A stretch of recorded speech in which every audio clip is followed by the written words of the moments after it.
ধারে নিয়েছি না ওই দিন তো দিয়েছি পয়সা দিন তুই দিই না তুই পয়সা দিচ্ছে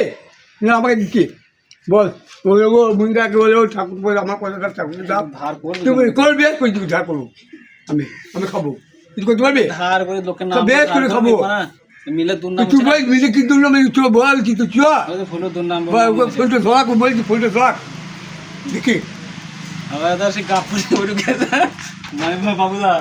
গাপুরে একটা ব্রিজ আছে ওইখানে একটা মুদিখানা দোকান আছে বুঝলা হ্যাঁ ওখানে যে ধার করে বলেছিলাম মিন্টুর বাড়ি যাবো তুই সাপা হ্যাডটা ব্যাটা কবে সে লোকটা মিললে সে পয়সা লিখা কবে ঠিক আছে মিলে পয়সা নিয়ে গেলে ভুলে গেছি জানে না কিছু লোক বলছি তো পাঁচ কি জানা আর এটা আমি তুই শুয়ে কি আছি জানা দুদিন ডিম খেয়ে যাবো বেকে খেয়ে দিবে তুই বেকে কিছু পয়সা মিষ্টি দোকান দিবে মিষ্টি দোকান আমাকে জলাই চাই আসি না আগলা লোক আমাকে বলছে ভাই আমার দোকানদার আমাকে জল কাছি না বাড়ি বুঝলি আমাকে জল কাছি না আমি খেয়েছি আমার নিজে পয়সা দিয়ে আমি কারো পয়সা দিয়ে খাই না আমাকে চুপ যায় না সে মিষ্টি দোকানটা বলো মিষ্টি দোকান মিষ্টি দোকানে হ্যাঁ বেশ খেয়েছি মনে হয় তুই বাদ দিল হ্যাঁ 500 টাকা মিষ্টি ধারে আমি খেয়েছি বেশ খেয়েছি মুড়ি দিয়ে আমার পয়সা তো